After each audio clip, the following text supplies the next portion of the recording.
Welcome to the first episode of Building Belonging, a podcast of the New York City Bar Association. In this episode, reflections on what comes next. James A. Lewis V, outgoing Executive Director of the City Bar Office for Diversity, Equity, Inclusion, and Belonging, speaks with Tanya Martinez-Gallinucci, incoming ODEIB Executive Director, Angie Avila, ODEIB Manager of Development and Communications, and Mary Ellen Rosa, ODEIB Diversity and Inclusion Coordinator. They discuss what belonging means to them. This world should feel like it's mine. It should feel like it was built for me, too. The future of DEIB. Intentionality and accountability go hand in hand, and I think that's where we're headed next. The challenging work ahead. The only way we're going to get to the point where we want to be is by having uncomfortable conversations. And weaving belonging into our work every single day.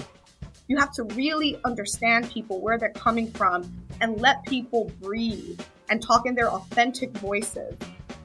Here's James Lewis. Hello, everyone. Welcome to Building Belonging, Reflections on What Comes Next. My name is James Lewis. I'm the former Executive Director for the Office of Diversity, Equity, Inclusion, and Belonging, emphasis on belonging. And today I'm joined here with the full office just to discuss what belonging means to us and the future of the office as we see it. So I'm going to start off with introductions, if I might, and I'm going to start off with Tanya and just ask you to introduce yourself, if you might. Sure. My name is Tanya Martinez-Gallinucci, and as you've already explained, I'm the incoming Executive Director for ODEIB, as we so lovingly call it. Thanks so much, Tanya. Angie? Hi, I'm Angie Avila, and I am the Development and Communications Manager with the office. Thank you so much. And Mary Ellen? And I'm Mary Ellen Rosa, and I am the Diversity and Inclusion Coordinator for the office. Thank you so much, Mary Ellen. So let's kick off with, what does belonging mean to you? So that's something that I'm certainly interested in. I know that we kicked around a lot what we're going to name the office, how we're going to do this rebrand, what our thoughts were, and it feels like belonging becomes increasingly important in the environment that we're in. So I certainly want to speak to you each kind of about what belonging means to you. And so, Tanya, do you want to lead us off? Yeah, absolutely. I think you hit the nail on the head, James. Like, it is everything that we're thinking about, and the rebrand was so important. And I know personally for me, belonging is something I have always sought. And when I describe myself and when I tell people about my background, I say that I grew up at the crossroads between poverty and privilege, right? I grew up in the projects that faced Lincoln Center. So it's just, I grew up dirt poor watching people in mink coats and limousines go to the opera. So I just very, very early on became hyper aware of my race, my class, gender, ethnicity, all those things. And so from a very early age, it's always felt like I lived in a world that was built for someone else. And to me, that's the core of what belonging is. This world should feel like it's mine. It should feel like it was built for me too. So when we deal with this work, when we're thinking about how to make people feel like they're belonging in the spaces they occupy, we're very much getting into the core and dealing with our history and why people don't feel like they belong. I actually shared with the office earlier. I was watching a documentary last night on P. Diddy and Bad Boy Entertainment. It's an old documentary, but it was new to me. I hadn't seen it, which tells you a lot about who I am. You know, that was definitely the soundtrack of my childhood. But in that documentary, they asked Nina Simone. They play this clip of Nina Simone over and over and over again, where they ask her, "What does freedom mean to you?" And she says, "Freedom is living without fear." And when I heard that, I was like, that's how I would describe belonging, right? Living without fear of rejection, without fear of judgment, without fear of saying your way of doing, thinking, speaking, acting is wrong, and this is the right way. And I feel like there's a lot of overlap between freedom and belonging. So I'll stop there, and I'll let the rest of the office answer. Angie, what are your thoughts? So I love that we're all giving our perspective on belonging because, for every person, belonging could be different. For me, belonging starts with representation. It's human nature to identify with icons, both fictional and non-fictional, from superheroes to CEOs, even your favorite teacher, there's a human need to see yourself in others. When I was a child, there were no Latina superheroes or Disney princesses. And as, silly as that sounds, from a young age, you begin to recognize the lack of inclusion and you internalize that. So today I'm seeing Latinx families represented in Disney films and as superheroes. So for me, belonging is representation. That's so cool. And I appreciate that. For me, I know like Lion King was a big thing and like the voice, but it was like a hyena. So it's like, that's not great. So even representation sometimes can be problematic if not handled properly. But I think seeing yourself and your heroes that look like you is so critically important to this work. Mary Ellen, any thoughts on your end? I think jumping off of both of their points, belonging for me is about being intentional. I think I bring a different perspective just being a white cis lady, that for me, it's not something I've had to think about in terms of the absence of fear, but rather something that I might be missing out on. And so I think speaking to sort of my time working in the food service industry in the last 14 years, belonging kind of becomes like a happy accident. It's a byproduct of working with people. It may or may not happen. And New York City Bar Association is really the first time where I walked into a space and it was very intentional and you belong here and you're welcome here and we want to connect with you right away. And so I think that we can continue to being more intentional about making sure that people feel like they belong. We discussed earlier that DEI without the B is just checking boxes. So being intentional about the belonging will make sure that we're actually doing something here. Absolutely. So just building on what you shared, Mary Ellen, I'm going to turn things to Tanya about being intentional, right? And so I know you've navigated some really cool spaces. You didn't share all of the cool spaces that you've been in terms of your academic career and whatnot. But I'm curious if you can share places where maybe you've experienced belonging being well done, and then maybe some places where it needed a little bit of work, right? Because I think that's what we're interested in is kind of the real some of these spaces. So if you have any thoughts there, we'd be interested in hearing those. Yeah.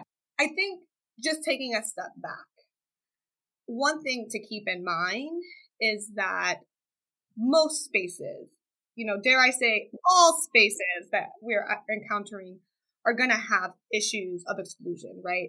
Our country was built on exclusion. Only white men were able to design and think about what our country would look like, what it would feel like, who had rights, who didn't, and what you could do with that. So when people say things about like the criminal justice system working exactly as it was intended, they're right. But that's also true for all systems, including our schools, our workplaces, the grocery store, all places. So my idea is that always assume that the structures and infrastructures and institutions are exclusionary. So if you're not taking actions to make them inclusive, assume that they're not. I will tell you that some of the best spaces I have been a part of have been extremely diverse. So I was a teacher for 6 years in New York City public schools, and that was probably the closest thing I have experienced to full inclusion. It wasn't perfect, don't get me wrong. It definitely wasn't perfect, and there's always room for improvement. There's always room for growth. And that's just true in this work for all of us, myself included, especially. And I will tell you that the harshest place I've ever been was law firm, law industry, law school. The industry is just harsh. It's just harsh. I was shocked when I entered law school and heard the language people were using, the way we talked about difference, the way we talked about equity. And it was shocking to me because I wanted to become a lawyer because I wanted to make our world more equitable and more just. Features of places that allow for belonging are inclusive of many thoughts, ideas, and diverse thoughts and ideas, and also allows for spaces for people to gather and share those ideas and protect themselves and have psychological safety. If there's no psychological safety, people will not feel like they belong. And we can talk about that, other times, but in general, that's my response to that. Thanks so much, Tanya. How about you, Angie? Have you had any particular experiences where you felt like belonging was being really well done or could kind of use some work, as they say, in terms of what was happening in terms of belonging? So personally, I got to go back to the cinemas and movies just because that's what I internalized as a child. And I grew up with that. So I'm thinking about when I went to go see Black Panther in the theaters, and obviously love the movie. So as I was leaving, I was waiting for an Uber, and I saw two little boys. They were pointing at the promo poster, and they were saying, like, that's me, and that can be you. And I got emotional just watching them, and I had to try not to cry in front of strangers because then they were going to think that I was a crazy lady. But, it was important to me, and I got emotional because I saw children that were seeing icons with their skin color. And they were going to be able to go home and play pretend and pretend to be those superheroes. And that's something that, for myself, I wish I had. And I'm glad that they have that experience. It's important at a formative age to feel like you belong and to see yourself represented. So that's an example that I think belonging was exemplified. Bringing it back to what we're doing here, the legal profession. Statistically, according to the Hispanic National Bar, Latinx people, who make up 18% of our population, comprise about 4% of U.S. attorneys. For Latinas, we account less than 2%. So I remember when Tanya was announced, I saw the last name and I thought to myself, wow, finally, I am seeing a Latina who is an attorney who's going to be holding a high position, because personally, I haven't really come across that. I think the only Latina that I've seen in person was Sonia Sotomayor, and I saw her from a distance. So I didn't get a personal interaction with her, but nonetheless, I think that's where we're definitely lacking, and that's where we come in. Can I jump in? And thank you, Angie, for even pointing that out. And I just want to acknowledge what you just said, because I feel like you just described in a nutshell my experience. I can't tell you how many times I was in an elevator and a woman of color would see me and run to me and go, "Hi, what's your name?" And just like want to introduce herself and find out who I am just because they saw another woman of color. I can't tell you how many mentees I have just because I'm a woman of color and people have seen me and sought me out. And so I appreciate that. I have to tell you, seeing Sotomayor in person for me was also impactful for the same reasons. And I have to mention, we're both project chicks. Both of us. Well, that's great. And that's so real. I think that touches on so many of our experiences. I know for me personally, it resonates. Except though I never met a Supreme Court justice, so that's probably kind of cool that you folks have done that. I saw her. I didn't meet her. I can share with you, I think we discussed this before too, Angie. Encanto was touched upon so many of my experiences. My mother moved here when she was 16 from Jamaica. And so that lifting while you climb and the responsibilities that come with the privileges. So I wept like a baby watching that. So I definitely can understand how media representations are so important for what we're looking to do. Mary Ellen, any thoughts on kind of spaces where you've seen belonging well done, or where certain improvements that you thought can be made for how belonging was being handled? I think towards pilot programs, without revealing too much, I know Tanya is talking about sort of like these safe space pods and piloting that kind of program. And with unsuccessful programs, I think it's easy to put the kibosh on it and say, we tried it and it's too much and it doesn't work. But then with successful programs, they might have a second and third iteration, but then we just want them to, by virtue of being good, keep going. And bringing it back to intentionality, we have to keep going with them. And so I'm going to, rather than steal Tanya's thunder, I'm going to send things back to Tanya, because I think you teased some of the great things to come for the office. And so I use Hamilton quotes still a lot, but part of this, what comes next, and frankly, having folks in the room where it happens, is thinking about how we can turn key information and build things forward. And so Tanya, if you could share as much or as little as you feel comfortable with about your vision for the office or thoughts for where you see us headed, I think that'd be useful as well. Yeah, I think we have lots of ideas and we're still wrapping our heads around it and planning things out. But I'm happy to share, what we've got so far. One big thing is we're going to make 2023 the year of belonging. That's why we're doing the podcast. It's going to be the theme that threads through all our programming. And we're doing that both internally and externally. And we're really excited about the internal work as well. And that's what kind of Mary Ellen was hinting at. We're going to do these pods, these groupings, these meetings, that will allow people to come together and talk. And just talk about everything and anything and all the things, because there's so much importance in storytelling and sharing perspective and holding space for each other that's needed for belonging. You have to really understand people, where they're coming from, and let people breathe and talk in their authentic voices. It took me a really long time to find my authentic voice in these spaces, especially the legal industry. Way too long. And when I finally found it, you couldn't shut me up. You can't shut me up. Can't stop. Won't stop. I'm just going to go P. Diddy. Let's keep P. Diddy up in this podcast the whole way through. But the more we can all get to talk in our authentic voices and really talk about our perspectives, the more we can come to terms with it. The more we can actually be accountable for how we all contribute to our communities. And that's the only way forward.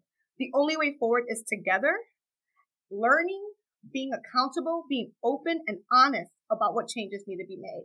And so that's what I'm excited about doing, and really getting people's stories out there so that we can do something with it. Awesome. So Angie, I know you were at like the ground floor when we started thinking through what belonging was going to be to the office. So I'm curious if you have any thoughts or hopes or intentions for where you hope belonging takes us as an office and what we can do for the city bar or the profession at large. I completely echo Tanya's sentiments, right? So the only way we're going to get to the point where we want to be is by having uncomfortable conversations. We have not really delved into what belonging means because we've been tiptoeing around it, and we've been very kind to everyone's feelings because we don't want to make anyone feel bad about holding more space than us. That time has essentially come to an end. It's time to have those uncomfortable conversations, and echoing, we have to hold the legal profession accountable. You know, when I think about it, we can't rewrite the past. I can't give myself a Disney princess when I was 7 years old, but we can definitely mold the future. It's up to us to make sure that kids look at posters and say, that's me and that can be you. And they go home and play pretend. And it's up to us to create and to highlight icons in the legal profession for any high school student that is thinking about joining this field. Beautiful. And Mary Ellen, how about you? You have any thoughts for where you hope belonging takes us as an office? Belonging is the future of the whole DEIB field. I think intentionality and accountability go hand in hand. And I think that's where we're headed next, which is probably a scary word for a lot of people, but holding ourselves and everyone else accountable is going to be where belonging is going to thrive. Beautiful. So Tanya, we're going to come back to you now. So I know we spoke a little bit about the experiences that got us here. So I'm curious to just hear from you, if you can share with us what you're hoping to, either in terms of practical things, programs, education that we can turn around, or just softer things in terms of ideas, things that people ought to be thinking about around belonging. Kind of what is it that you hope the audience gets from us? Yeah. So our work spans lots of different industries and pillars, and our outreach is wide, right? Like we have educational programs, we have pipeline programs, we do training, we can consult, we hold space, right? Like we do so many things. And basically, I think it all comes down to sort of the principles that Ibram X. Kendi outlined in his book, How to Be an Anti-Racist, and others as well, not only him. The idea is we all need to be constantly thinking about this with every decision we make, because there's only two ways to kind of do this. You're either contributing to equity and justice, or you're not. And I think the hard part for folks to wrap their head around is that if you just stay the course and you do the status quo, you're probably on the wrong side of history.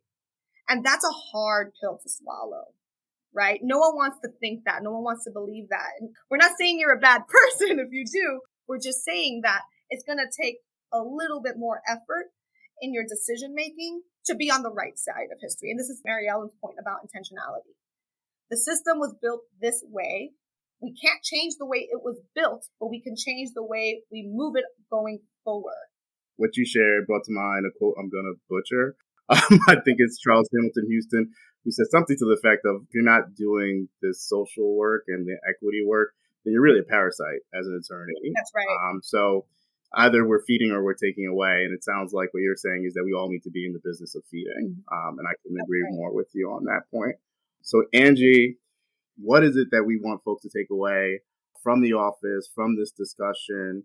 What is it that we really want folks to be thinking about as they kind of exit this conversation? We, as an organization, we are not the begin all and end all of belonging. Our influence and our reach is dependent on our network, their wants, their needs, what have you. I like to think of our department as a ship. Our job is to ensure that the ship stays afloat, but we need our network to captain us. We're merely a vessel for the work that needs to get done. That's a great analogy. Yeah, and I think that's great. Mary Ellen, how about you? Any thoughts? I would say the work is never over. You can't just clock out of this kind of work. And just as it is touching every part of our lives, we should make sure that our hands are in the D, the E, the I, and the B. Beautiful. So I'm going to absolutely steal that ship analogy for this work. I think it's great. I think that really it is getting more people onto the ship and moving us forward. But really, the leaders have to be the people. We have to hear from the community about what spaces we can do more in and what's where we can have the most impact. So I definitely thank you all for giving us that. Does anyone have any closing thoughts they want to share? I think that Angie's analogy is perfect. It's a perfect analogy. And I hope that also can be used as sort of an invitation. Like, we want our members to reach out. We want our members to say, hey, here's where we think we need to be going with this. We can be pushing the envelope. Here's an obstacle we really have. We know that our associates don't feel like they belong in this way. What can we do together to really move the needle on this? And so we really do take it seriously. We want to hear from folks. We want you on this podcast to tell us about your experiences of belonging. Follow us on IG. We're doing cool stuff. I am so proud of our social media. Mary Ellen and Angie are killing it. So yeah, we want to have conversations. We want to use this platform to the best of our ability. So we just want people to reach out.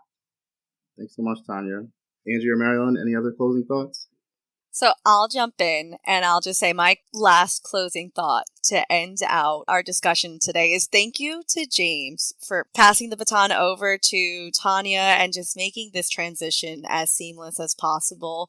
The work that we are putting forward is a big brainstorm between the four of us. So you started belonging by wanting to make the name brand, and we're going to bring it home for you. I appreciate that. And listen, I want to thank Tanya for being, to borrow your analogy, passing the baton, but there's a stellar athlete on the other side of the baton. Tanya is not new to this. She's true to this, I think is the way I would put it.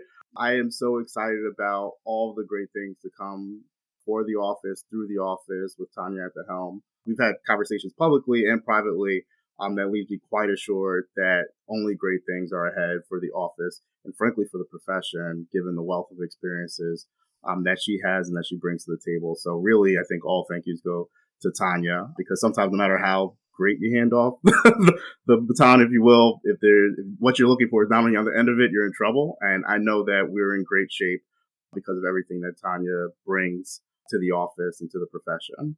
I'm smiling ear to ear. You're too kind. You're way too kind. One thing I don't appreciate about this is y'all talking about this like James ain't part of this group. You will always be part of this office. You will always be part of this team. Stop acting like this is goodbye. This is not goodbye. This is not a handoff. We are holding hands. All of us. It's a circle of hand holding. But thank you. I really appreciate that. No, exciting times to come. Mary Ellen, anything else you want to share with us? I just wanted to bring it back quickly to a point that Tanya made about this being a conversation, and it's an ongoing dialogue. This isn't your DEI office or any one entity handing down the information. It's a conversation. It's ongoing. It's ever changing. And so if you don't get it right today, you'll get it right tomorrow. That's it. These analogies are so powerful and so I'm going to have to listen to this again and take notes because I think the image of a circle is so critical to the work that we're doing. And we are all holding hands here. So there's no one leader in this space. I think that we all are making contributions to make everyone better. And that really is the work of belonging. So I want to thank you all for centering that work as the office goes forward. This is an invitation to everyone to join that circle. And as was mentioned, certainly follow us on LinkedIn and feel free to reach out to these tremendous folks with the office with ideas, suggestions, thoughts on how we can continue to build belonging now and in the future. Thank you for listening to the 44th Street podcast of the New York City Bar Association. Find more City Bar podcasts and program audio on Apple Podcasts, Google Podcasts, Spotify, or Stitcher, or at our website at nycbar.org. This podcast was produced and edited by Eli Cohen.